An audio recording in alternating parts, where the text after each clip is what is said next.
All right.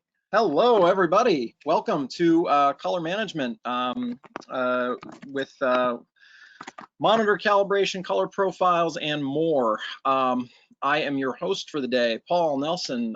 Even though it says Jonathan Lawton under my name, I'll have to change that while you guys are all listening. So we're very happy to have you on board today.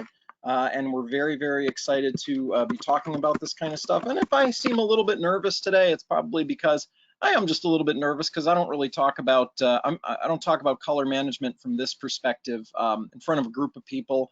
I'm pretty confident about it when I talk about it, but it always I'm always nervous about that sort of thing. So if I seem a little on edge a little bit, you'll see, you'll understand why. So we're joined today by two of my lovely associates, Ms. Brenda Hipscher, who is from X-Rite Photo and Video. She specifically works for X-Rite and is a wonderful addition to this. She knows much more about color management than I do, but her focus is really on monitor calibration and the like. So she's going to kind of chirp in as things go on today, and if she has anything to add in, of course. You can say hello. Hi, everybody. Thanks for having us, Paul. We appreciate it. Brenda put on a wonderful, wonderful presentation last year at Hunt's in our Melrose location. That when I sat in and watched it, I mean, I get impressed by things, okay, but I sat in and I watched this presentation and I said, I want to teach that presentation because you did such an amazing job with that. So it was very, very exciting when you came down last, I think it was October, November, something like that. But it was a great presentation. And we've kind of added into that today. So we've taken some of the elements of that presentation and kind of merged it with our own. And then we're also joined by Mr. Jay Callum, who does professional sales. You can say hello, Jay. Hey, how's everybody doing out there today? Thanks for having us, Paul. Oh, my pleasure. Jay was a last minute, but he should have been a first minute addition because Jay's been talking about this with me for a long time. Jay's got a lot of experience doing professional sales, talking about higher end product and the whole workflow system. He's got, I don't know, at least 80 years of experience, right, Jay? Somewhere close to that. Yeah, thanks. Honestly, I think Jay and I together probably have 100. Pretty close. Pretty close, Brenda. And I'm only 25 years old, so I add in at least another couple of years. So just a couple of ground rules for today and how things work. Certainly a lot of questions that people probably have, and you'll see on here, you'll see that there are email addresses, and there's going to be a lot of detail in here, and we want you all to get that detail. We want you all to know what's out there. So we will send out this presentation, actual PDF of it, as well as we will send you out the video transcript of this. So yeah, and without further ado, questions, as questions come up, feel free to ask them. I go through my presentation. We're gonna have two parts to this. We're gonna have a visual part, and then we're gonna have a presentation part, and it's actually gonna go opposite. Presentation first, visual second. So as we start going through this, if you have questions, feel free to ask them, but if I don't see them right away, please forgive me. I'll do my best to be able to check them as we go through. Okay, so we're gonna, without further ado, I'm gonna take myself off the screen here so you don't see my handsome face. And I think I can do this. Let's see. Just go to here. That makes sense. Let's take a look. All right. So this is I think this is going to be the best way for me to be able to see this screen while also being able to see all the notes that I've taken. So my apologies if it looks a little disheveled. So yeah, we're going to be talking about a lot of different things here today. We're going to talk about a primer on color management, like what color management actually is. You know, because I think that there might be a little bit of confusion in terms of what that is. And we're going to talk about the three elements of calibration. The monitor, which consists of, you know, we're going to talk about monitor calibration. We're going to talk about monitor options, other things that you can get. We're also going to talk about the camera, what you can do on the end of things, including shooting raw and talking a little bit about reference targets. And we're going to take a little bit of time to talk about the export. I will say that from my experience in teaching, I teach all of the printing classes. It's more than we can put into an hour's worth of time. We do have a basic digital class, which is probably going to be running again in the next couple weeks. We also have you know, other classes that we tend to run throughout the year, such as our edit to print class, which are excellent for learning a little bit about, you know, how to print and what to set. I think it's a little bit too much to add into here, but I've kind of talked a little bit about the basics of it, like the real basic level. I'm going to get to that. The majority of today, though, we're going to be talking about monitor calibration, and how to get your best color with that primer. And you know, you have to kind of ask the question of what color management is and what it is not.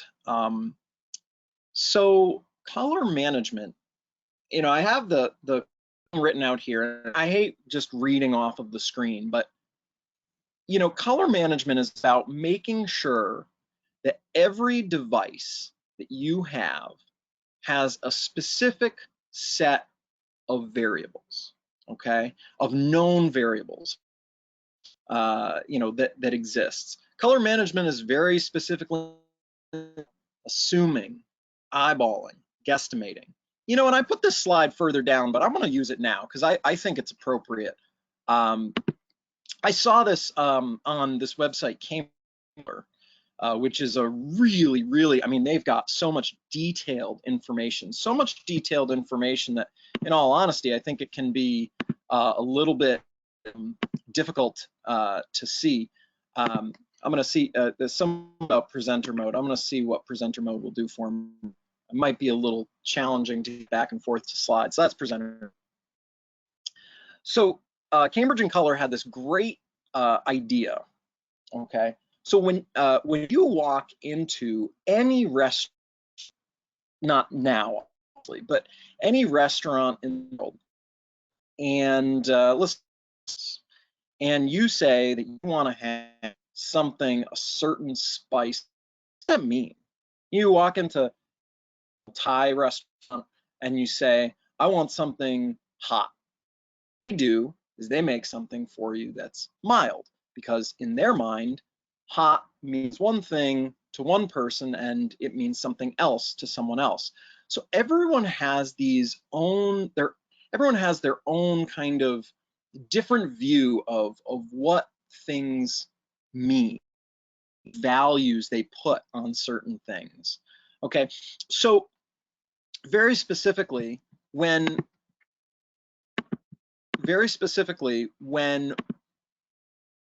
this, okay, and we're thinking about peppers and we're thinking about, you know, the heat of some kind of food, okay, I want you to think about it like this.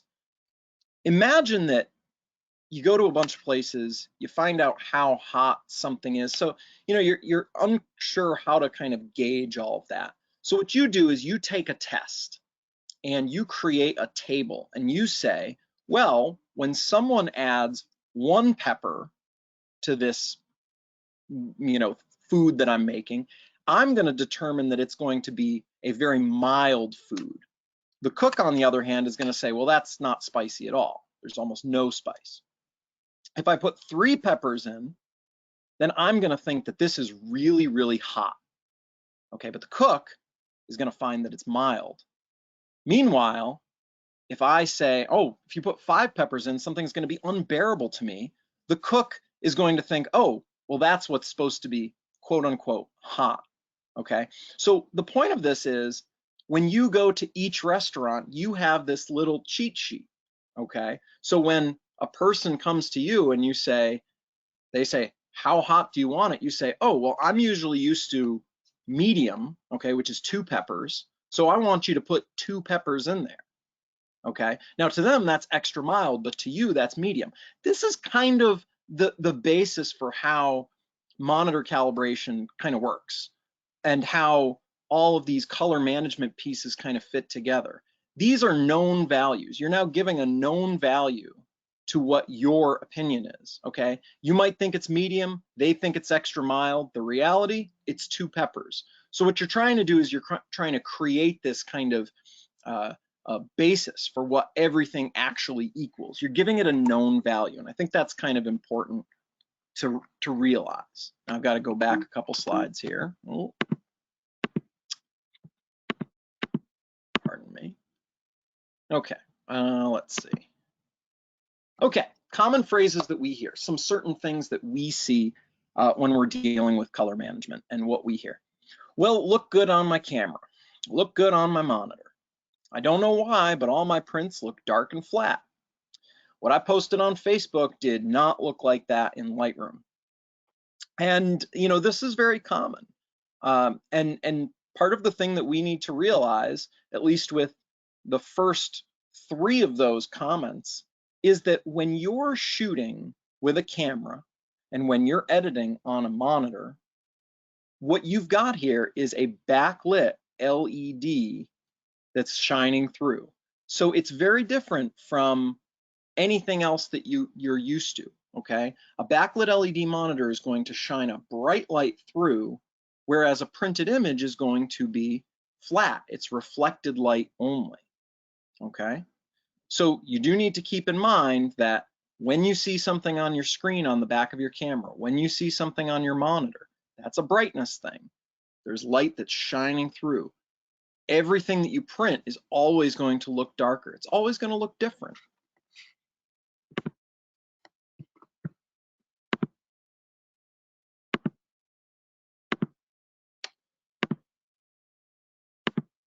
Okay, so the question that someone asked earlier about being in presenter mode, I'm not going to be able to be in presenter view simply because this is not, it's not showing up here. So give me 1 second, folks. Okay, so I'm sorry, this is going to have to be how we do it. So let me shoot back up. If everyone can see that, can everyone see looking okay? Okay, so sorry, it's going to be a little bit smaller. Unfortunately, this is unfortunately going to be the best that I'm going to be able to show right now. Okay. All right, you didn't miss much. Okay, so what is color management? In general, color management should extend from finish, capture to print. You want to make steps to ensure that every step that you have has some kind of standard as you go through it, okay? So there's always going to be a standardization to something on your camera, standardization to something on your monitor, standardization to printer, okay? Color not making your screen brighter and your colors bolder. It's not going to take what you see in the field and make it identical. There are always going to be changes. And I think one of the big things that, you know, I want on to you today is when you take a picture of something, you go outside and you take a picture of an hour, for example, right now, and you want to reproduce that exactly what you saw in the field. There's just no way to do it.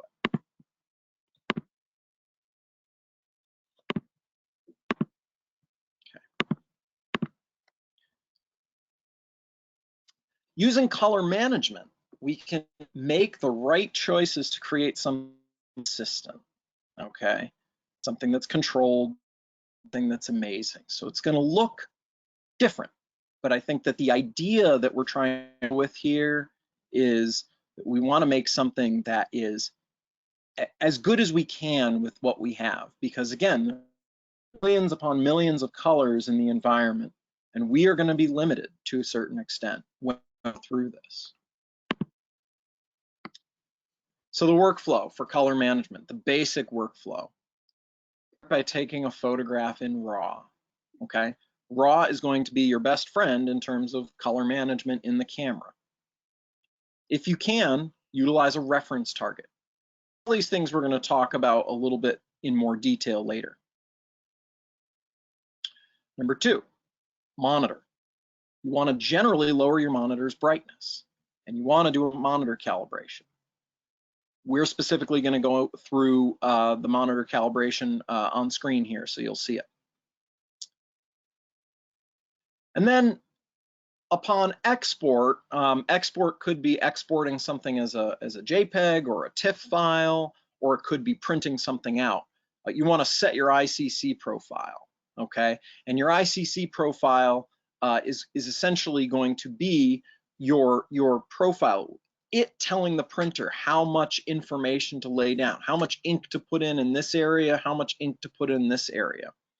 There are some other things that you need to do specifically when you do printing. Again, I'm not going to go too in detail about the printing element today, but we want to match media type with paper specifications and turn off color management from the printer. But again, we'll talk about that as we go through. So we're going to start off with the monitor. And why do we start with the monitor? What's the point of starting with the monitor? Well, we didn't skip a step. We just want to make sure that you have to remember that the monitor is the primary concern. This is where we're going to be doing the editing of our image. Brenda made a point of saying to me yesterday, and I wrote this down when we were talking, the monitor is the viewfinder to the image, okay? When you take a picture on your camera, if you're taking it in RAW, that's giving you the best amount of information that you can get out of that camera. That's essentially the step. There's another step that we're going to talk about, the reference targets and how to get accuracy that way. But really, the key thing here is that when we're editing our image, when we're editing it for brightness, when we're editing it for color, we want to start with that, because that is what's going to essentially get all of our ducks in a row. Now, why color management? Why do we talk about that? So this is part of Brenda's wonderful presentation that we did. And, so if you look at this image that I've got up here on the screen, count the black dots and then count the white dots in here. And you'll notice that your eyes are really going to play tricks on you, okay? So your eyes don't necessarily give you the best. Just because you say, oh yeah, it looks good on my screen, I think that's pretty accurate. That's not a great way to judge a monitor and its level of brightness and its color. Okay, I'm going to give you a couple other examples here. So, we've got two squares on a gradient. Okay, it's the same color. When it's against the black, looks very different, and when it's against the white, it looks very different, and when it's gray, it's going to look even different. It's just one solid color, but the fact that our eyes are really playing a trick on us, that's kind of the thing that with monitor calibration, why we have that standard. Another example right here, okay?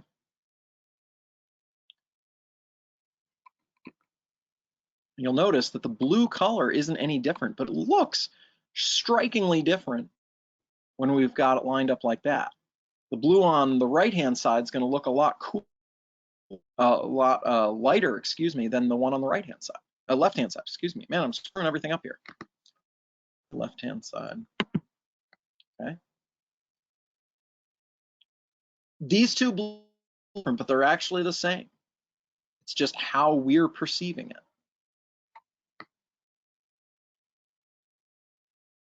Eyes can play tricks on us. Our eyes are telling us that something in this shot is moving, when in reality it's not. And this is kind of the basis for why you need color management, why color management is so important, and specifically monitor calibration. Our eyes are easily influenced by surrounding colors. Our physical and emotional state affects how we see color. our ability to judge color changes throughout the day. Age and color deficiency can play an effect, okay? Now, some of you will be able to see that there's a number here, and some of them will not, okay? The number that's in here is based on color, okay? And if you can't see certain colors, you won't be able to see that there's a number in here. You know, I'm gonna turn on my webcam here for a minute, and very specifically kind of show you. So, you know, I've got a gray background behind me. This is a little bit excessive, I think. I've got a little blanket here too, which has got some color in it. But color shifts, you know, depending on what I have. If I was to, you know, I don't have anything of major color in here outside of maybe this giant Mickey Mouse that I've got right here. You know, I put Mickey on my lap here, and you know, now I've got more red that's being added in, okay, to the picture. Because again, that red is reflecting back into my picture, okay? So, you know, it's kind of key to understand that. It's not that you necessarily need to be in a completely black room or a completely gray room when you're doing color management, but it's important to understand you don't want to have your walls bright pink. You don't want to have your walls, you know, a crazy color. I have one window to the side here of me, and that window is letting in a very small amount of light. When I go downstairs in my house, I've got a huge, you know, sliding door in one of my rooms. Light will look different at different times of the day. I'm never gonna go, and this is more to the point, I'm never gonna go outside and sit on my deck and edit photos for color, because my color is always gonna be way, way, way off. It's not gonna be accurate because my surroundings are affecting that, okay?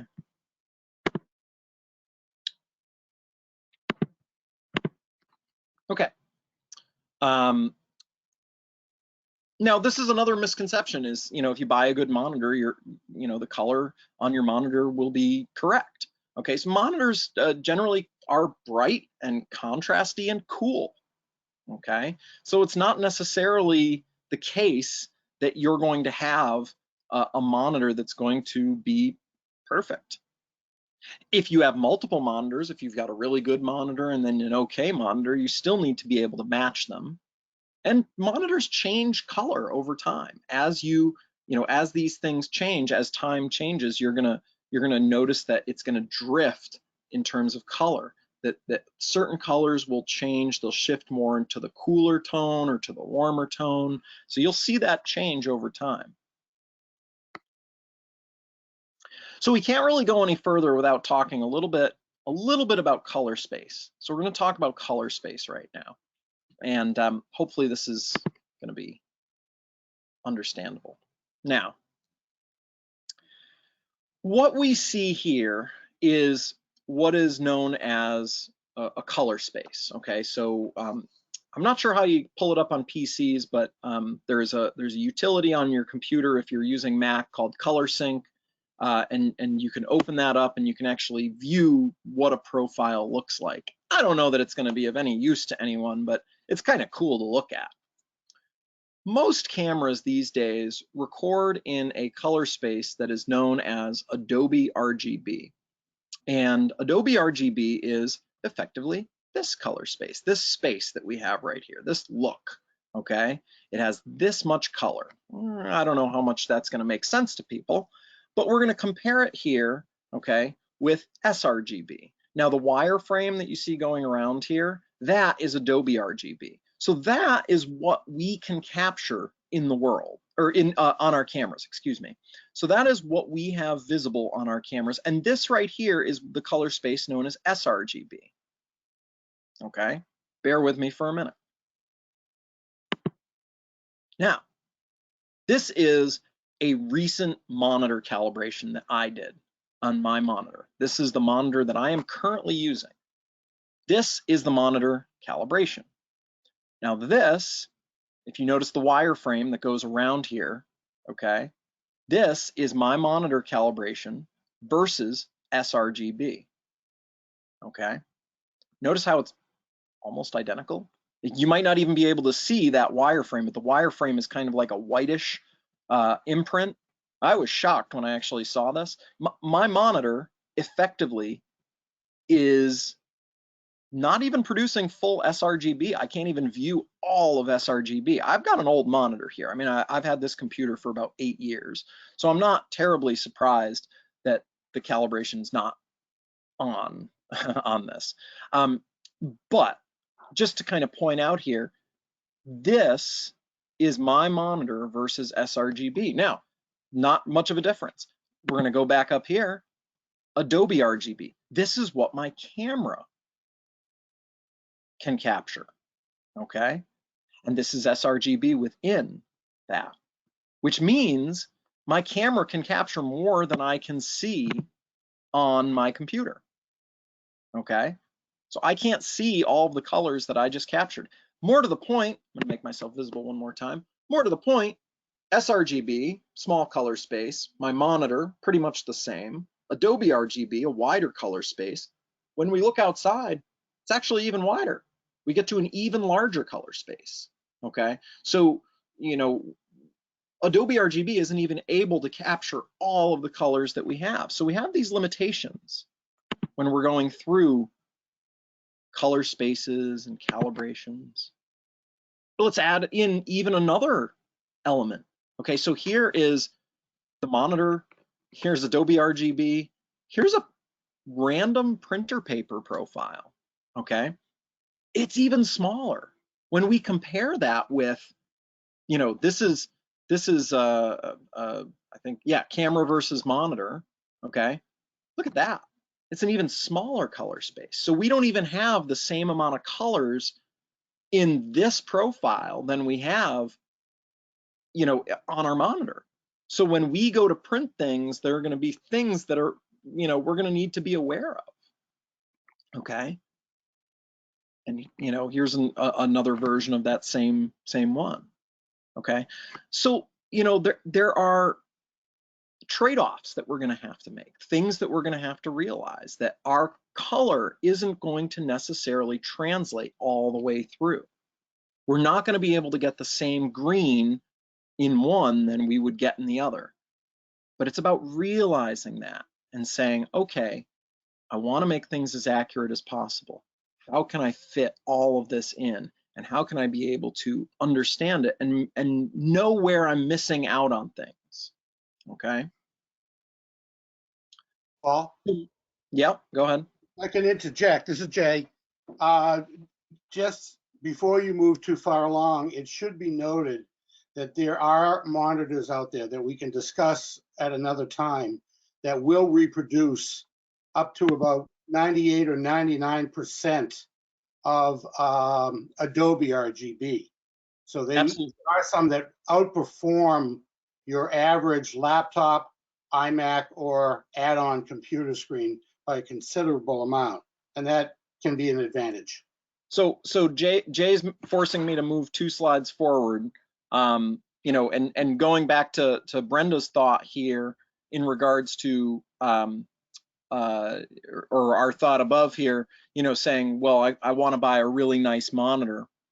So there are really nice monitors, and then there are really nice monitors.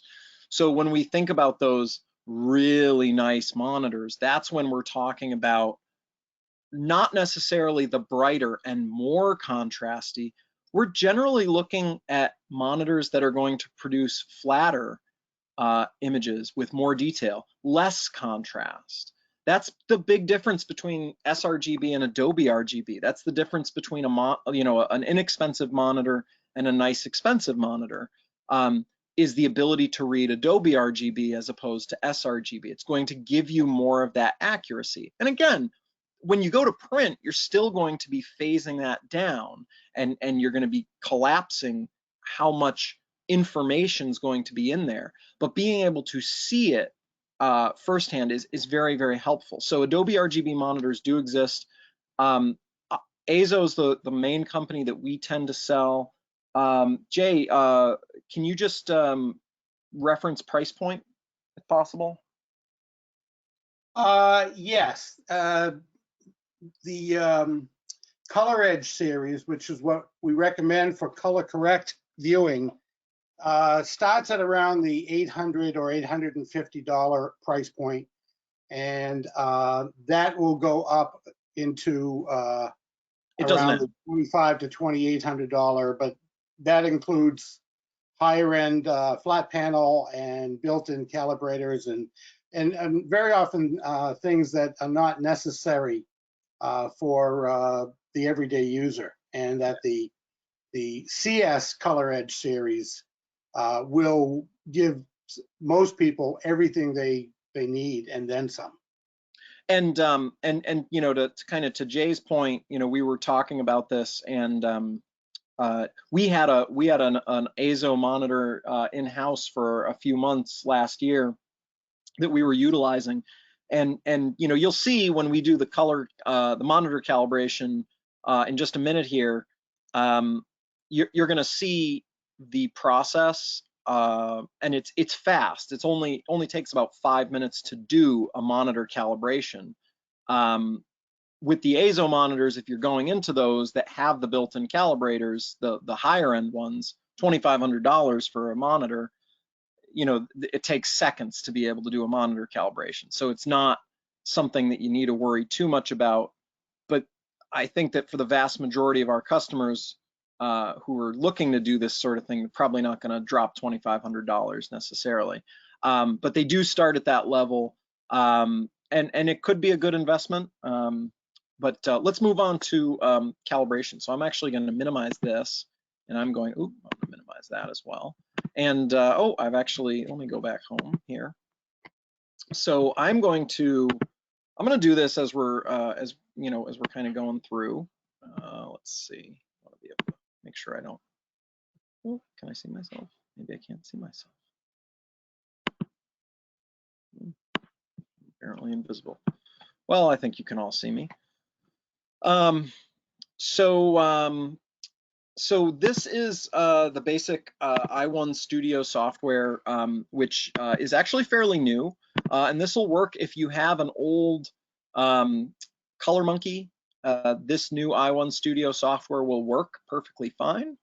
And if you don't have a calibrator yet, or you're looking to upgrade a calibrator, the i1 Display Studio is exactly this. It will allow you to do this. So it's really as simple as this. What I'm going to do is I'm going to show you on the screen here. Oh yeah, that's right. That's why I can't see anything. Thank you for pointing that out, Alan.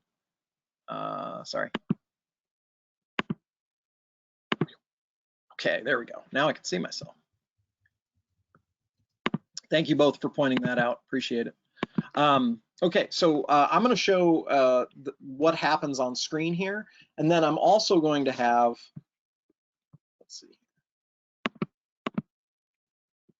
my screen did change, I assume, correct? Not changing? Screen froze? Oh, all right, hang on.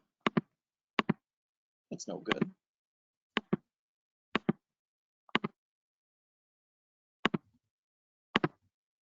There we go.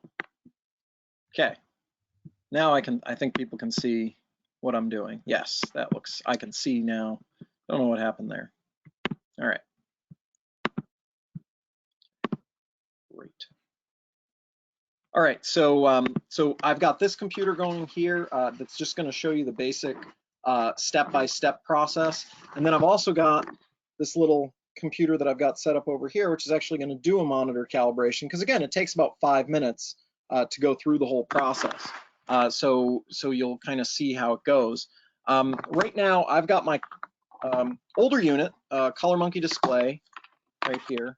Okay, Color Monkey display has effectively been replaced. The newer version of it is the i1 Display Studio, and so that's probably what you're going to be more interested in doing. If you're going for something higher end, if you're going to be calibrating multiple monitors, you need to be able to speed through the process a little bit more. The next step up is the i1 Display Pro. I use both of them. Honestly, it's whatever I have lying around. This will calibrate my projector, which is really helpful, so I do use that a lot. Whereas this does not calibrate my projector. You know, I would say that for the average person, you know, something like this is normally selling for, I believe it's $169, and then there's $20 off right now on it. So that's a good value, to say the least.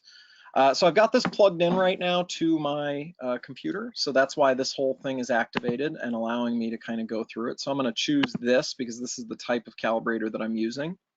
And then I'm specifically going to be calibrating a display. And then this, you know, I've got a few options on here. Most of these things I'm probably not going to be changing.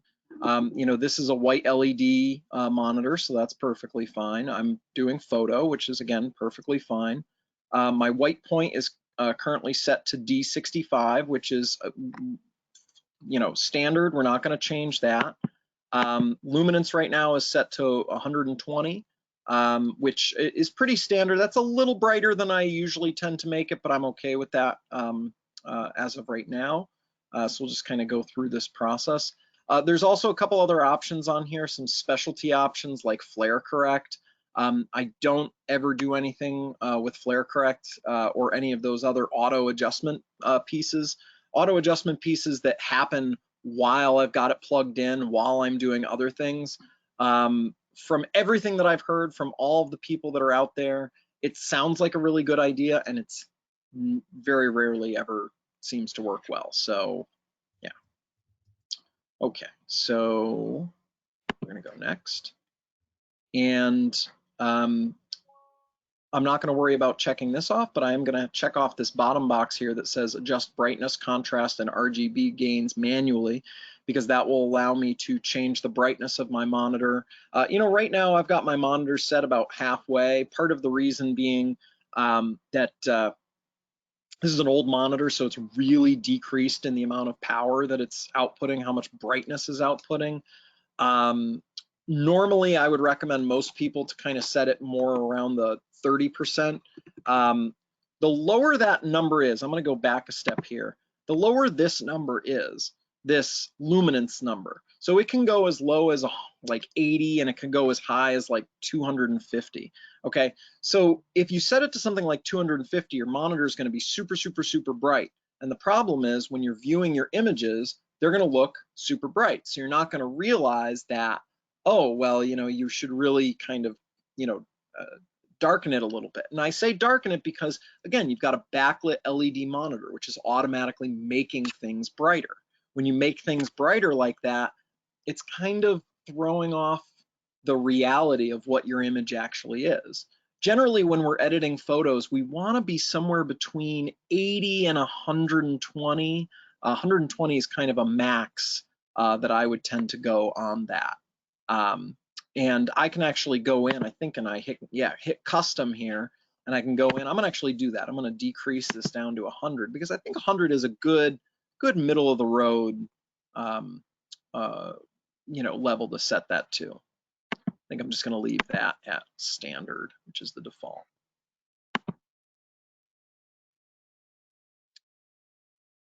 And I'm gonna continue this. I'm gonna need to continue, start measurement process. I'm gonna continue this actually on my other computer so you can kind of see what's going on because I don't wanna go through the whole monitor calibration process on here.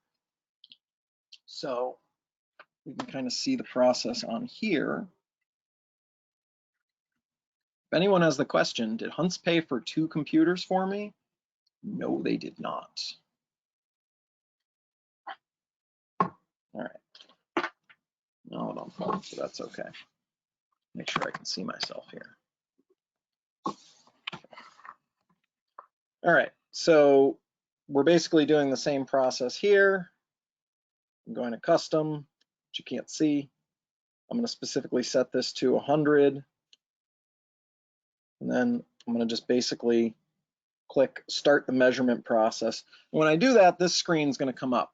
And this screen right here is just basically going to say, okay, so you got to take this right here, and you got to open it up like so.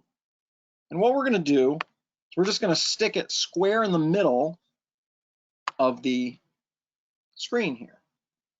So it's going to give us this little look like that. Now we want to make sure that it's flush against there. So there's a little weight that's attached to this. somewhere on the other end of it. Something tells me my kids probably got into this.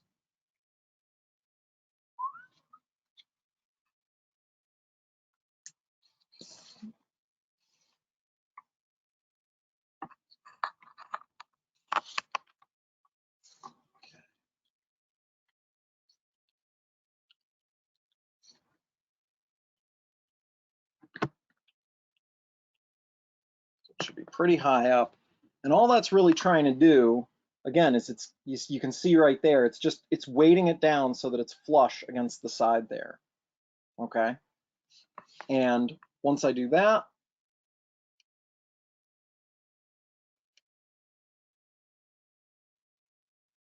it's going to give a couple measurement readings, and it's going to say, okay, so, here's red, here's green, here's blue. And right now it's giving me a little message. Again, I can't display this on the screen, but it's giving me a little message saying, hey, Paul, you specifically said you wanted to set your target white luminance. Think of the word luminance as brightness. You wanted to set it at 100, and right now it's reading at 87, which means 87 is lower than 100, so I have to brighten my monitor just one little step. I brighten it one little step and it's at 98, which is close enough. So we're going to go ahead and we're just going to let that run. Hey, Paul, can I chirp in something here? Sure can. So when you're setting your monitor luminance, if you have to, if you're setting click, click, click, and you got to go higher or lower, always go a little bit to the high side. So like if you're going for 125 versus 115 and you're trying to achieve a target luminance of 120, go to the 125 because the profile will push it down. You can also, for instance, in school environments, we also recommend to turn the monitor all the way up and go ahead and profile with a target luminance of 120. What that does is it pushes down the maximum luminance that monitor will produce so that the next student can't come in and turn it up and make the monitor too bright. So there's a couple of little things that you can do there. It's always better to set the monitor with the hardware correctly and have the profile do the least amount of work possible. The other thing I want to call out here is Paul is illustrating to you and forgot to tell you on the screen that he just closed down. He was illustrating to you what it looks like to have a blue or anything but a gray desktop on your computer. If you're editing photographs and your desktop is blue or green or red or a picture that has a strong color, it's going to throw your color vision off. So desktops often, and I'm sure you meant to say this, Paul, so I apologize for double dipping on you, jumping ahead. Anytime, as he spoke about, your eyes get affected by the strong colors that you see in an environment. Very true, very true. And honestly, I think I had a gray background and then it changed at one point. Couple things. So my monitor is currently in, the second monitor here is calibrating. And then some of you can see in the background, my cat is giving himself a bath. So I'm going to take it off of this for a second so he can kind of bathe in peace. So there were a couple questions that came up that are excellent, and I want to mention to them. So Laura said, I've got a Color Monkey display. I've purchased a new computer that doesn't have a CD slot. So here's the thing, CD slots, CDs that come with software, don't even worry about them. Just throw that CD in the trash. Absolutely. There was a situation a few years ago, I think it was with an X-Rite product. I put the CD in my computer to install the software, and it installed with the oldest software ever, because for some reason we had it on the shelf and it was a really old version. That software that comes on the CD is like the original version. Just go directly onto xritephoto.com, and download the new software, which this software that we're on right now, which is the i1 Display Studio, that is going to work with your Color Monkey. So you can absolutely use that. And as things change, as things upgrade, it will allow you to upgrade along with it. And it's really important. So a few years ago, someone said to me, and this is kind of getting to your point, Laura, as well, you know, do I need a license code or something like that? No, you don't. The kind of funny thing about it is, like, there was a camera club that a woman from a camera club, or a man from a camera club, I can't remember, that came to me and said, oh, our camera club has a monitor calibrator. So I'm going to take the monitor calibrator, I'm going to bring it to my house, and I'm going to calibrate my monitor. And then I'm done. I don't need to spend the $150 on it. And it's like, well, not really. You still need to do it. And we usually recommend doing a monitor calibration once a month. And when we say once a month, does it have to be like exactly 30 days? No, absolutely not. You want to calibrate, you know, especially if you're going to be doing any kind of major editing. It takes about less than 5 minutes to do. So just calibrate your monitor, do it the right way, go and make yourself a cup of coffee or, you know, cup of tea, and you can get it all done, and then you can go and start doing your editing. The joke with this whole, you know, oh, my camera club has one, well, you're gonna have to take it out every single month if that's the case, and it just makes for more sense for you to, you know, just get one and get it out of the way. Again, because you need to constantly be doing it, but you don't need to enter in any kind of license code or anything like that, or you shouldn't need to. Hey, Paul, you guys have some, Hunt's has some of those Color Monkey displays. You still have some in stock. I want to make sure everybody understands that if you buy a Color Monkey display, first of all, if you buy that product and download the i1 Studio software, there is no charge for that. Your Color Monkey display just simply becomes a black version of the i1 Studio Display Studio. Yeah. Secondly, the day you buy it from whatever dealer you buy from, hopefully Hunt's, that's the day the warranty starts. So you have there's no downside to going ahead and saving some money on those Color Monkey displays. The hardware did not change at all. It was so reliable, has been in the market for a number of years. And the only thing that changed was the software. And because we value our loyal X-Rite customers, we're giving away the software free to anyone who already has or who purchases a new Color Monkey. So Joan asked the question here, which I'm going to answer. You know, how do these settings compare to using a Color Monkey? I'm using a Color Monkey right now. The Color Monkey display is what I have that I'm calibrating with. I'm not using the i1 Studio. That being said, you just download the new software. You get that software and it will work with that. Now, I actually mentioned wherever it is, yeah, right here. I have this one, which is, you know, the i1 Display Pro, which is the higher end version.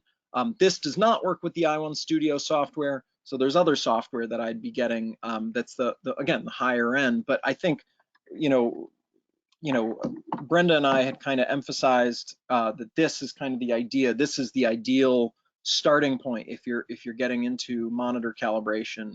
So Joan, if you already have a Color Monkey, you just need to get the newer software. If you don't have one, you know, then certainly either way, you know, you can get both. Stuart, we also have we've got a special download link for you for that software. It's at xritephoto.com/get i1 Studio. So it's the letter I, the number 1, the word studio, xritephoto.com, xritephoto. Download the i1 Studio software at the bottom of the page, and then immediately update it to the latest version. Anytime you download software from any manufacturer for anything, whether it's the photo industry or anything else, download it, install it, and then immediately check to see if there are updates. So if you do that, you'll have the very latest version of i1 Studio software. Excuse me for keeping interrupting you. No worries, Brenda. And Stuart, yes, the answer to the question, the ideal depth should be a neutral color like a gray for any kind of photo editing. So absolutely, because again, that color is really going to throw things off a little bit.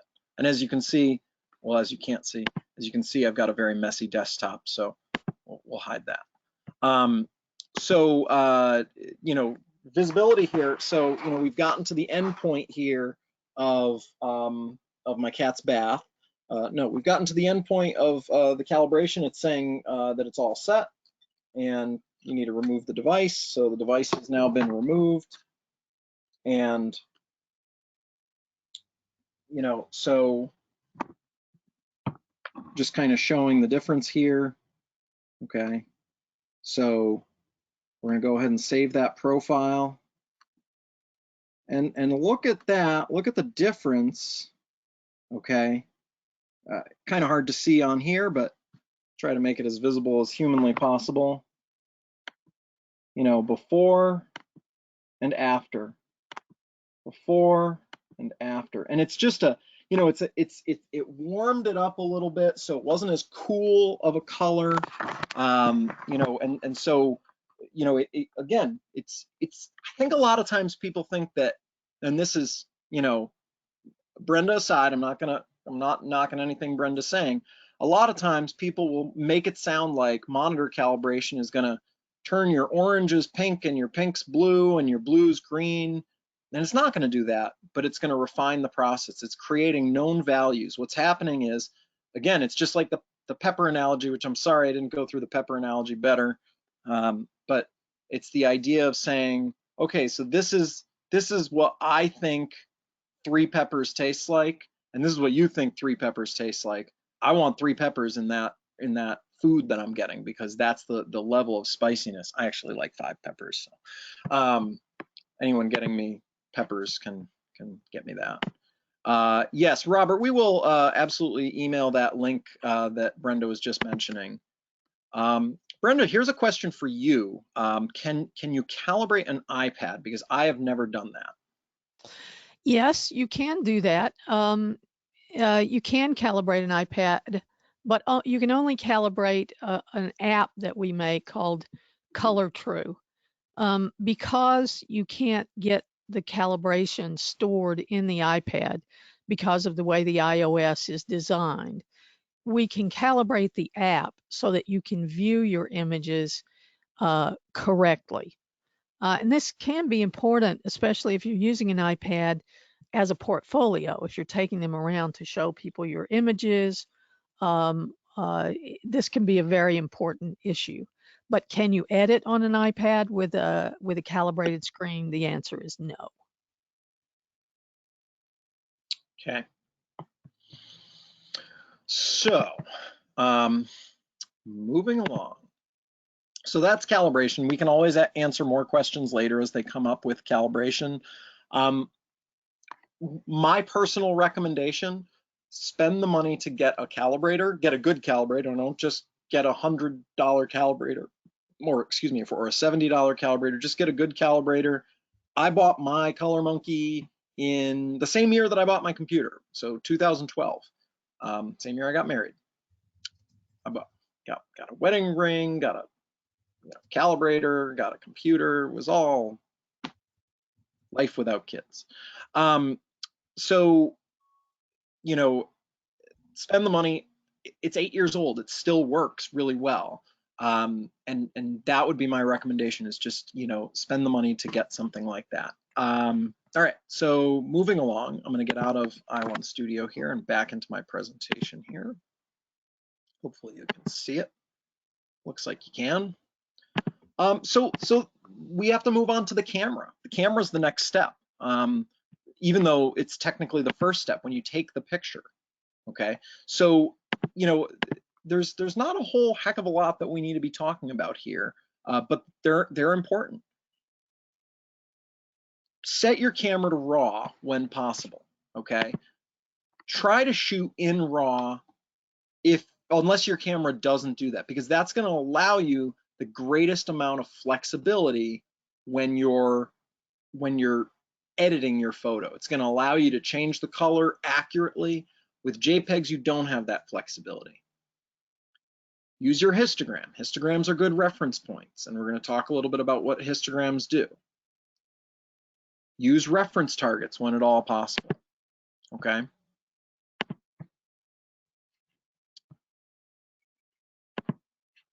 All right. I will get back to your question, Doug, in a minute. So hold that thought for just a second. I will come back to it.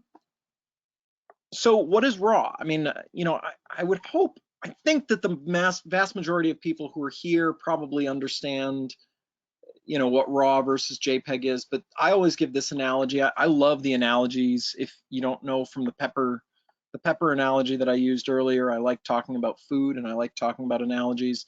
RAW versus JPEG is like making your own cookies as opposed to store-bought cookies. There are definite advantages to store-bought cookies. They're ready to go. They're ready to eat. You don't need to make anything. You don't need to bake anything. But surely making homemade cookies, you have a lot more flexibility. And there are also things that can go wrong with it. But in general, you are editing this cookie for content. Okay, so you're creating a you know, better end result if you do this. So so homemade cookies, I'm gonna go 10 out of 10 times saying homemade cookies are gonna be better than store-bought cookies. And the only time I'm ever using store-bought cookies, it's just when I wanna indulge myself. Like, you know, on iPhone, honestly, my iPhone doesn't shoot in RAW. So, you know, I'm indulging myself by saying, you know, I'm gonna take some iPhone photos, okay? You know, and a you know, JPEG versus a RAW, you know, take an image here like this of taken by Rick Burke and you know, one of our instructors, and it's you know, it's striking the difference when you edit the photo, how much more you're able to bring out. It should be pointed out that this is a RAW image that is an edited RAW image. It's not what it looked like straight out of camera, but you know, the JPEG is going to be much you know, you're not going to be able to get this kind of color out of what you get from here. Okay, so RAW is the way to go if you're trying to get better color accuracy and better detail overall. Histograms are an important thing. You know, we talked about monitor calibration and we talked about making the monitor, you know, a little bit darker than what you're probably used to. Histograms. A histogram is a visual, I think yeah, a graph that plots your exposure. It's going to show where things are in the picture. So, you know, this histogram, as an example, has no blacks, okay? And it has no whites, but it's got a lot of midtones and a few shadows, okay? Histograms go left to right, black to white. So the farther over to the left you are, the more information you're going to have in the black. The farther to the right, the more white you're going to have, okay? And the higher the peak is, the more information you have. So as you can see, this has a big peak in the middle for midtones, not a whole lot for highlights, and nothing for whites. So that, you know, this is what's going to be in the image. So this means absolutely nothing if you don't actually see an image, okay? So this is, man, this did not translate well. Okay, this is a histogram example, okay? This is a black and white histogram. So you'll see that going left to right, black to white, we've got a big spike in the blacks, a lot of shadows and midtones, and then it kind of falls off around the highlights area, and we probably have a little bit of whites, but not a whole ton, okay? So, you know, section A, that's the black. That's this right here, this door frame, and probably this down back here, and this up here. That's all in the blacks and very, very dark shadow areas. So there's a lot of that in the picture, okay? And then you have, again, a lot of shadows and midtones, and the shadows and midtones are kind of showing up in this general area. So there's a lot of them. And then the brightest area of your shot, there's not a whole heck of a lot of bright in this picture, but that's probably the brightest area right about there. Why do I bring this up? Why do I think that this is important to talk about when we're talking about color management? Well, because the histogram is going to give you a detailed amount of information of what is in your photograph when you are taking it. Okay, I think histograms are very important. They do tell you a lot. They're not perfect, but they're going to help you. So I would strongly recommend looking at your histogram and looking for the information there. So if you look at something, I don't think I've included any other examples of histograms here, but if, say for example, we did not have areas that went all the way to the brighter highlights, and that this is a brighter area, then you will need to boost up your exposure. If your histogram ended right around here, then you would know that that's probably going to be a little bit too dark. Not every photo has to have black. Not every photo has to have white. Okay, but you can see, this is including all of those tones in there. So just kind of important to consider. Okay, so those are the first two things to think about when you're doing when you're looking at the camera end of things. You want to look at shooting in RAW, very important. And you also want to look at, looking at your histogram. The third thing is a reference target, okay? Reference targets are essentially going to do two things for you. They give you the ability to set white balance at a later point in time, and they have the ability to build profiles. So this one is the color checker. The color checker kind of does all of that all in one, which is kind of nice. So I'll kind of talk a little bit about what that does. So, as an example here, this color checker right here, the passport, which is the most photographed item on the planet, I believe, has one little part that looks like that and one little part that looks like this. And I happen to have one right here because I was just photographing one before we started this. And it fits into the palm of your hand. You can put it in your pocket. And when you open it, you've got a gray card right there. And when you open it again, you've got that part. Okay, so all kind of compact in one, nice to carry around with you. I keep it in my camera bag at all times. So what do they both do? Well, what you do here, this is the standardized gray card. So a standardized gray card, essentially you're just going to take a picture of that in any lighting scenario that you're in. And then you're going to use that gray reference in editing so that you can get an accurate white balance. Okay, and you can fine tune it when necessary, whenever necessary. Okay, and then you can take that and apply that change to all of the other images that are in the set. And I'm going to walk through this in a second, but then there's also the reference target. A reference target's going to actually allow you to build a quote unquote color profile, an actual physical profile, or digital profile is a better way to put it, that you can use to get better color accuracy. Now, this is kind of a difficult, I showed this to Brenda and Jay, and they both looked at it and they were like, I don't see any difference between these two photos, Paul. What are you trying to prove here? And so this might not be the greatest example. This is little Julia, who I photographed a couple months ago. And this on the left-hand side was taken with the generic, it was with the generic profile that comes just in the software, Lightroom that I was using. And this is the color checker profile that I created. Now, I'm going to bring to your attention, I can't really show you the skin because I can't zoom in on this, but if you notice the flowers and the vibrancy in some of the flowers here, you get a lot more of that vibrancy than you do on this. Okay, so look at those purples. I see the purple now. Yeah, there we go. Look at that. She sees the light. And okay, could you just edit for color too when you're doing this? Absolutely. But if you start off with something that's going to give you better color rendering, it's going to give you more to work with. And you can't really see it here. Unfortunately, I should have done a couple zoom ins, but I just didn't occur to me until this morning when they had mentioned it. But the skin tones are far more accurate on something like this one than they are on this one. They're a bit muddled on this profile. They look a lot nicer on here and softer, smoother. And I'd rather work with something like that to start off with. So that being said, I took a couple pictures before we started here. And I'm just going to really quickly just pop them in so that you can all kind of see what happened, and I want to make sure I've got 2 memory card slots on here. You think I grabbed from the right one? Nope, grabbed from the wrong one. So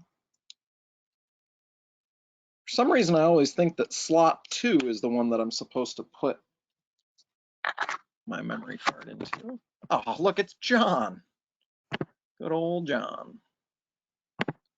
And I'm in Lightroom here, which I know, you know, a lot of our customer base works in Lightroom. So that was the preferred. Okay, so I've got these 3 pictures. I took the picture of Mr. Triceratops and also took a picture of both of these. So I'm gonna go ahead and I'm gonna copy them and I'm gonna put them onto, I don't have my external hard drive plugged in. All right, I'll just put them onto my desktop for now because sure, why not? I can't believe I didn't bring my external with me. Okay, not important. Put them into, look at that, I've got a folder called tests. That makes sense. Put them right in there.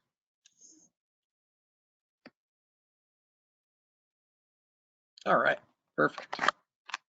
So there's my image. You know, I'm not saying that it's the best image, but it was something that I just wanted to take a picture of really quickly. And there's my color checker. And there's my color checker again. Now, I am going to use this first. So I'm going to go into my develop module here. And I can use this in Capture One or Lightroom or anything you're using. And so what I'm going to do is I'm just going to use my little white balance eyedropper here. And I'm going to click on a neutral target, quote unquote neutral target.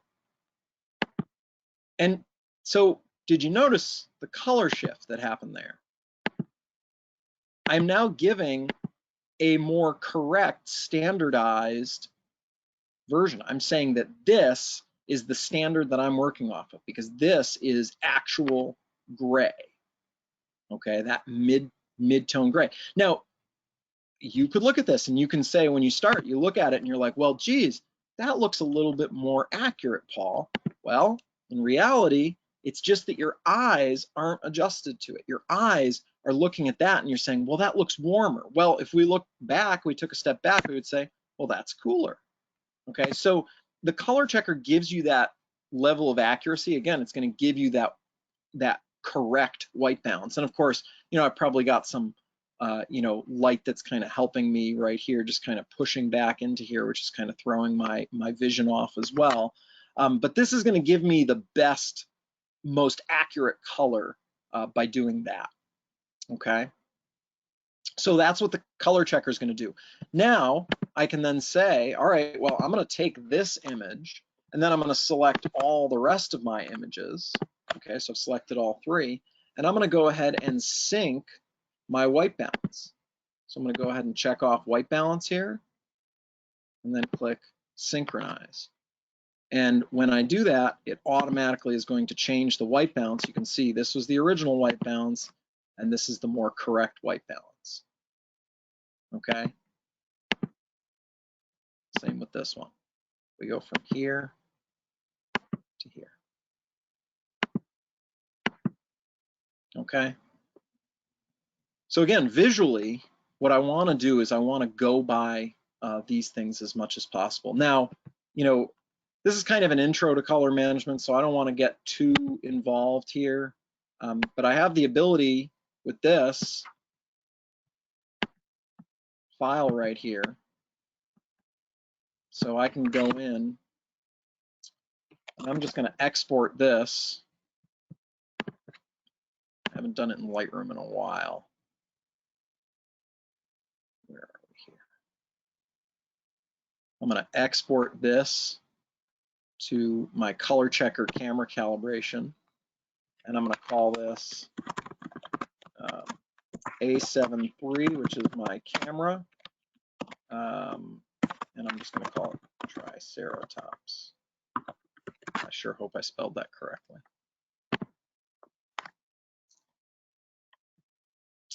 So what this is going to do now, I've taken this picture and it's going to automatically throw it into the color checker software, and then I'm going to generate a profile from it, and then I can bring it back into Lightroom and I can set all of those pictures under that profile. Of course, I've only got 2 extra pictures here. Thanks, Tara. We'll see you soon, hopefully. Oh, I just waved to an empty screen here. All right.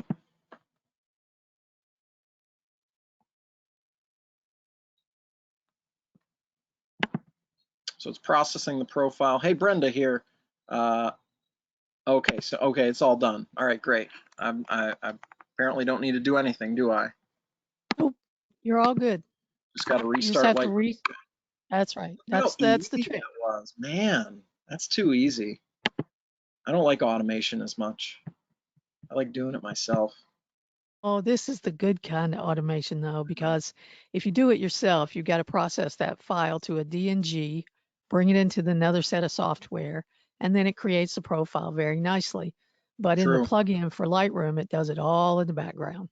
Okay, so now the good news is that this whole thing's being recorded, so you guys are gonna, if you need to be able to see this later, you'll see exactly what I had to do. All I had to do was click File. So I basically cropped this down as close as possible to illuminate these right here, okay?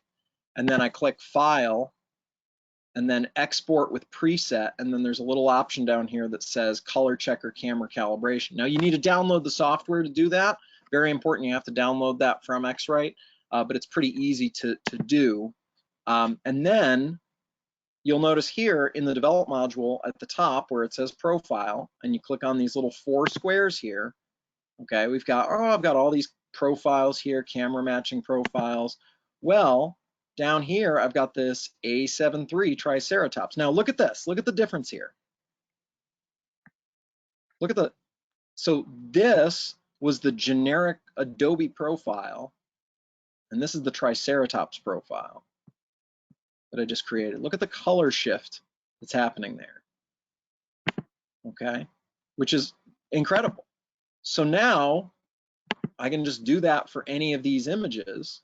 I can go in, and that's my new color profile. Look at the difference between the color there versus the color there. Big difference. Now, if you don't like the idea of doing all of these, doing something like this, the color checker also works as a gray card. It's just for a gray card, it's a good gray card, it's an expensive gray card. Doing this is really going to make the difference. It's really going to give you that kind of popped out color, which is going to be really nice. And they do also package the X-Rite color checker with both the Color Monkey and the i1 Studio. So if you are, if that was something that you were interested in doing, you can always get that separately. But it's a noticeable difference, and it's very, very easy to set up. And again, we're going through this whole process. The whole process, we're trying to get a definable point every single time. So, and I'm going to make myself visible here for a second. So we've got the camera. We take the picture of the color checker, okay? Let's just say we take the picture of the gray card. That's a definable gray, okay? We take it in RAW, we take a picture of that and bring it into an editing software. We go ahead and, we calibrate our monitor first, obviously, and then we click on here and we say that's a definable gray point, okay? Now, there's subjectivity to everything that you do. So you can say, just because this is what you want, who's to say that, you're taking a landscape shot and you want it a little bit warmer or a little bit cooler, or you want a little more pink in the image. Absolutely, you have that flexibility to do it, but you need to understand where those variables are and where those things are going to change.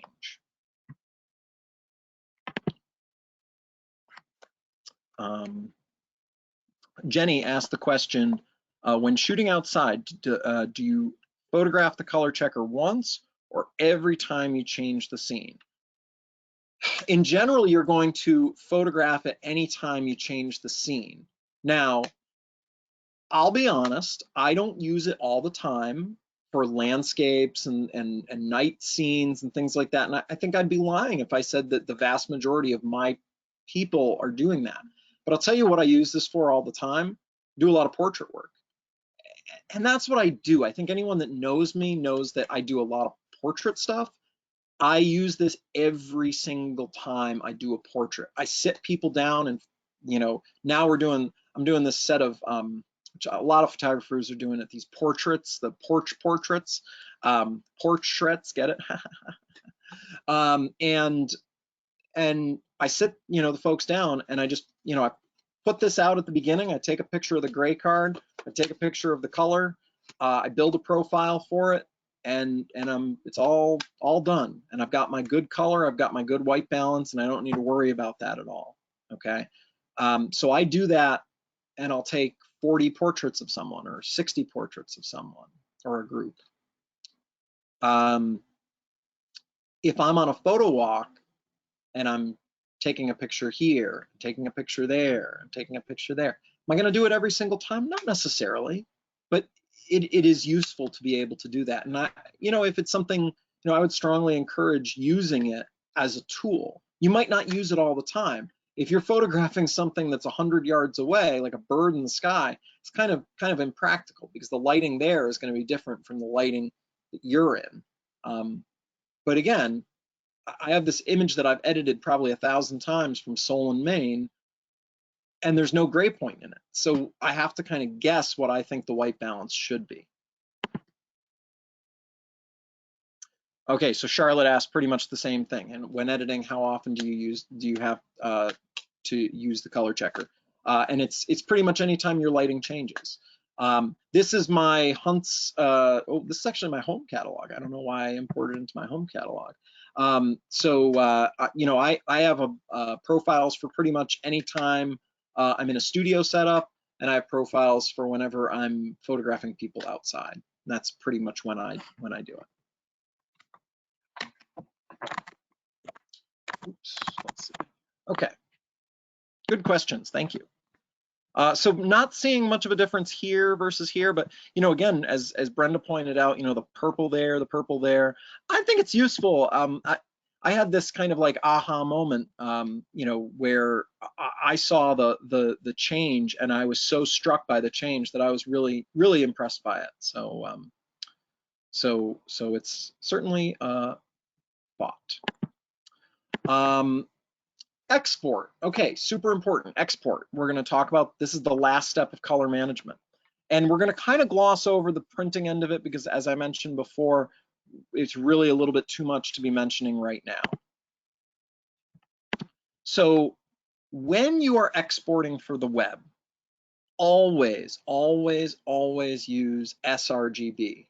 Remember back to the beginning, your monitor is pretty much sRGB. And most other monitors, like the two monitors that I have going here today, they're both sRGB. The web uses the sRGB color space, okay? So otherwise, if you don't export as sRGB upon export, I think I said export twice, your image that's exported in, as an example, Adobe RGB is going to be dull and flat. And this happens often. I see it a lot of times. People will export a JPEG and they'll post it up online and it looks dull and it looks flat. This is that same image, and it's probably not that easy to tell, but this is a screen grab of something that I uploaded to the web. And just look at the color in her face here. Look at the color in her face here. Look at the color of the flowers. Look at the color of the flowers. These are exported with sRGB on the left, exported in Adobe RGB on the right, and both of them loaded up onto the web. That's what's going to happen if you do it. You're going to have very dull images, very flat images. They're not, it's not right. Okay, here's a better example. Okay, well, maybe not a better example, but you notice the level of brightness, vibrance, contrast. Okay, that's from an sRGB.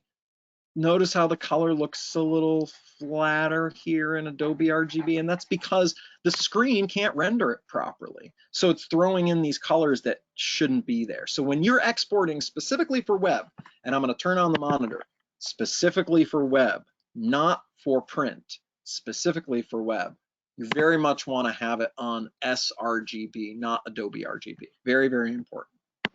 Okay. Now the next step is printing. Now with printing, you can print in Adobe RGB, you can print in sRGB. You're probably not going to see a huge difference, but there are numerous paper surfaces available. There are numerous printers that are available. And the big thing, the two biggest things that you can set, and for some reason I only labeled one of them, you need to make sure that for every paper and every printer that you're using, you get the appropriate ICC profile. ICC profiles are specific to the printer and the paper that you're using. So you download that ICC profile, or in theory, you could also make an ICC profile. You just need to buy a calibrator for that. And they're developed to create a standard of how much ink you're going to be laying down on that paper, okay? You can also, you also want to be able to set the media type. The media types are established when the ICC profile is developed. Again, I don't want to go too deep into this, but those are the two major things: ICC profile and media type.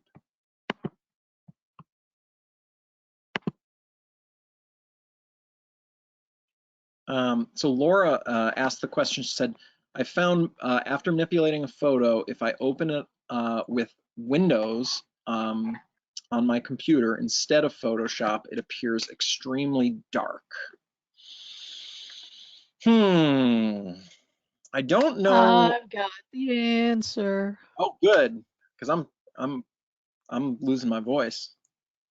Okay, so if you have calibrated and profiled your monitor and everything looks fine except when you open Windows Viewer, what's happened is you have saved your profile as a version 4 profile.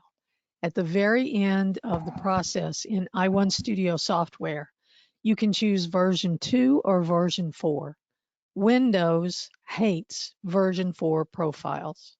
So what will happen is everything generally will look fine, and all of the software that likes version 4 profiles will look fine, but Windows Viewer hates version 4 profiles. So if you just reprofile, save the profile as a version 2 profile, all will be well. Now, it sounds like she's talking about editing a photo, just editing, just the regular photo itself, not necessarily a calibration. Yeah, that's what I'm saying. If okay. if you've saved a profile, a version 4 profile, and you open Windows Viewer, it is going to look like crap. That's the only way I can say it. Dark, red, flat, ugly, really ugly. So just reprofile it and save it as a version 2 profile, and everything will be fine. Everybody will be happy. I'm gonna just jump over to i1 Studio for just a quick second. No, I'm not gonna check for updates right now, not yet. Just to kind of talk about what Brenda was just mentioning here. So when I go, and this is going to be very similar, even if you're using other, even it's right at the end, Paul. Yeah. It's after measurement. Yep. I've got it up on my screen if you want me to show it. Oh, yeah, sure. I don't know how to. Do you have to give me permission to screen share or something? So, I don't think they trust you with the computer. I know.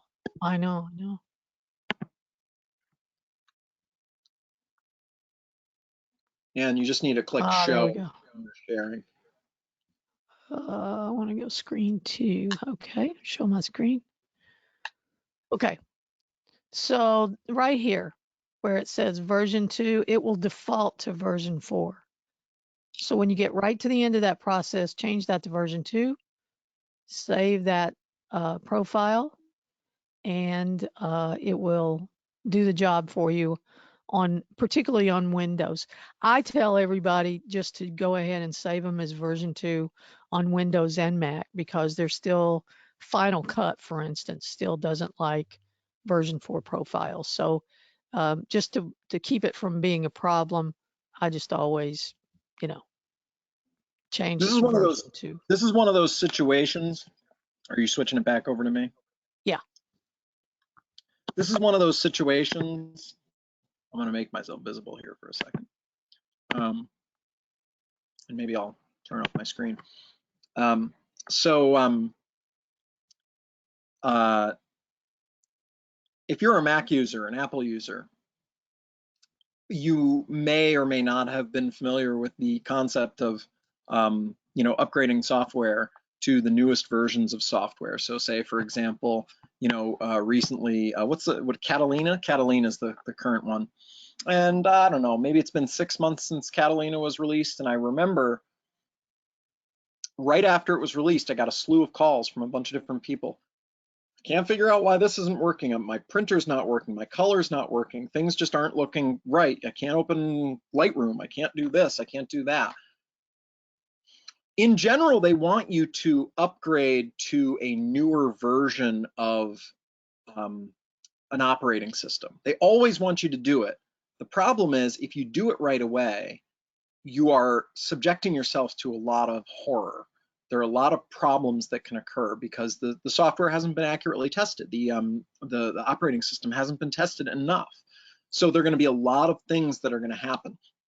My encouragement to you, and this is not having anything to do with color management whatsoever, but my encouragement to you is, if you're an Apple user, do not upgrade your operating system straight away. Very important. Wait. I'm still on Mojave.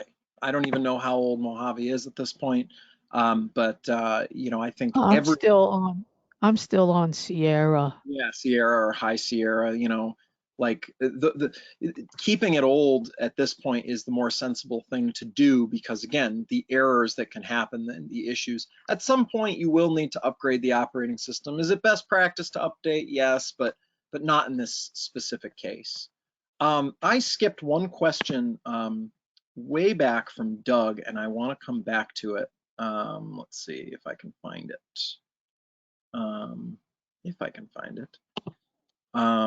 What about color in the display profile? RGB, Apple RGB. So in the display profile, when you are creating a profile, it is going to essentially, so I'm going to share my screen here. And of course, I'm on an Apple, so my thing's going to look a little different, but the idea, you just need to find the appropriate thing in PC that's going to be similar. So when I go here to system preferences, it's going to ask me to update something, and I'm not going to. Let's see if you can all see this. Okay, I think you can. And I go to displays, okay, and I go to color. So you can see the last time I calibrated this display specifically was January 2020. That's the last ICC profile that I created using calibration. That's the one that I'm currently on, okay? So that is what you're going to set your display profile to. And you're going to set it by calibrating, by using the software to calibrate it, and it's going to automatically override it. Now, I think I can change this without hurting anything, right, Brenda? Should be able to. So let's just say I switch it over to sRGB. Look at that. I mean, that's totally, not calibrated at all and looking really, funky. Once you set that profile up and once you do it, it's gonna just automatically stay on there. So that's all you need to do is go through that calibration process and it should fix it for you. Yep. Thanks. Absolutely. Any special pricing / discount for a ColorMonkey display calibration for those who are participating in this part of the webinar? Yes, so we do have the ColorMonkey does, they have the $20 off. It's normally $169, on sale for $149. I'm not sure if there's anything else that we're doing. Go ahead, Brenda. Yeah, you're talking about the i1 Display Studio is $169 to $149. The ColorMonkey displays are $129 on your website. ColorMonkey displays $129. Excellent. And if you're interested in purchasing something, what I would probably say is, what I would definitely say is reach out to this gentleman right here, who has been our silent partner the entire time. And if there are any other special pricings that he can give, he will be able to give it. And his name is, let me see, It starts with a J. J Callum, professional image sales. And you can send him, you can send him an email at jcallum@huntsphoto.com, and anything he can do for you, he'll be able to do for you. You know, so he'll be able to walk you through a lot of those things. As the director of education, I try to distance myself as much as possible from sales, but Jay is excellent, and he's got a good sense of humor too. And I will also try to help guide you to the right product if what you're asking about may not seem to fit what you're trying to do. I will always try to offer my best advice and get you the right thing. Yeah, and Jay's got, like I said, he's got 80 years of experience in the business. So At least. Rich asked the question, I have an older Color Monkey photo, the cmunph.dev. What software to use? Apple doesn't recognize the old software. I use both DOS and Mac OS. My assumption would be that the new software should work with that, right, Brenda? Am I wrong? Yeah, I don't understand. I'm not familiar with the DEB at the end. The question is that device black or white? But either way, the i1 Studio software should definitely the black one. It will work just like an i1 Studio if you put the i1 Studio software on there. So yeah, so you're in luck. Just go xwritephoto.com/get i1 Studio, download the software, update the software, restart your computer, plug that bad boy in, and you're in business. And if you've never done an online class with us, you'll know it takes about like half a day for the video to process on here. So when we send it out, it'll probably be either later tonight or first thing tomorrow morning. So I'm going to be including in a lot of other information, such as Brenda's email address, Jay's email address, and the link that Brenda sent, you know, to be able to relay that information. So you know, so you can go in and download that, and it'll simplify things. Hey, Brenda, just a quick question on that question and your answer. Does that apply to the original Color Monkey? Yeah, that's what Color Monkey Photo is. The original Color Monkey, it wasn't called Color Monkey Photo originally. This has been now, oh gosh, almost 12 years ago. Yeah.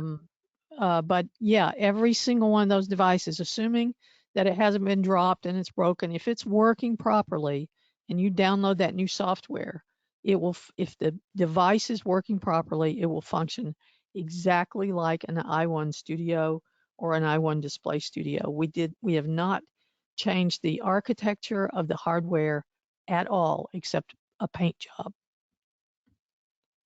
It was a good paint job, though. Yeah. Excellent. Okay, so Peter asked the question, am I going to talk about printing? I'm not. This is pretty much the extent of it, and I specifically, you know, mentioned that I can't really talk any in greater detail about printing because there's just too much. There's just too much to be able to talk about in this class. We do have a basic digital printing class that we will be running. You know, in terms of printing, you know, again, I print using Lightroom. So you know, just kind of swoop in here just for a quick second. So, you know, and whether you're using Photoshop or you're using Lightroom or Capture One, any of those programs, you know, if I go in, you know, on the right-hand panel down here, we've got this little color management profile. We want to specifically set it to the specific. So say, for example, right now I'm using my Canon Pro 1000, and I've got a I'm planning on using Juniper Baryta paper as an example. So I've downloaded a profile from Moab's website called Juniper Baryta Pro 1000 PPPP, which that 4-letter signification is really important. Okay, so Moab Juniper Baryta, it's for the Pro 1000, and then that 4-letter signification. I'm going to set that, and then on the left-hand side of my screen, I'm going to go to Print Settings, and I'm going to go to Quality and Media, and I'm going to set it to the media type to PPPP, Photo Paper Pro Platinum. Now, if I had set this to, as an example, the Moab Entrada Bright Pro 1000 MPP, MPP standing for something different, this is a matte paper. When I set it to that, I go back over here and set it to, again, under quality and media, I'm going to set the media type to MPP matte photo paper. So there's always two elements when you're doing this. There's the ICC profile, which is the specific, and then there's the media type, which is the general, okay? Now, if you're on a PC, this looks a little different. You only have one button here on the left-hand side, and with one button on the left-hand side, it brings up something that looks a little different. It's a little, screen that kind of looks like this, and then there's a little preferences button, and you have to go in there to specifically set your media type on that. Unfortunately, I can't show it to you on here for obvious reasons, but with PC users, you do need to go in there and you need to disable color management. Disabling color management will specifically, that is something that Mac does automatically, PC does not. And essentially what it's going to do is it's going to stop your printer from overriding all of the changes that you've made. And it's a weird thing. We talk about color management, intro to color management. This is like the time where we're saying we don't want it to interrupt, because essentially what the printer is doing is it's saying, hey, I'm going to take all the changes that you made and I'm going to throw them out the window and apply my own profile to it. Well, we don't want to have that. We don't want you to do that. So on PC, you have to go in and shut that off. Again, I can't show you that here because I'm on a Mac right now. Again, it's a little bit more complicated, so I don't want to go down the rabbit hole of talking too much about that. Suffice it to say that we will be running a basic digital printing class again, probably in May. So certainly join us for that if you can. We'd certainly love to have you. And I'm going to wrap it at that. So if there are any questions, feel free to drop me an email, or again, if you're interested in, ordering something, Jay's available. Certainly drop him an email. And Brenda's also available for tech support. And Brenda comes to our shop a lot, in Melrose when we're not on lockdown. And she's a wonderful person to have. We always encourage, and if I'm going to kind of spell this out. If there's a reason why we're doing a color management class with Brenda as opposed to a color management class with, say, for example, Data Color, who is kind of the next brand over, it's because we get a lot more support from Brenda. So the first person that I thought about reaching out to when we did this was Brenda, because of the fact that, again, she's helped us out in the past, she supports the line, and that's really important. We find in the business, when we get that kind of support, we want to return it. So that's part of the reason that we're promoting X-Rite in this.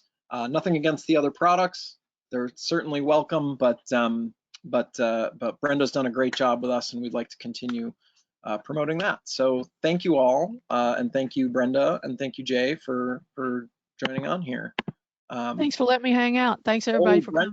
Brenda, a little someone asked if that's a little Texas in you. No, it's a little bit of Tennessee and North Carolina. Maybe a little South Carolina too. Well, thank you all for joining us. Greatly appreciate it. And again, if you have any questions, please let me know. Thank you again for joining us. Have a wonderful afternoon and stay healthy and stay safe.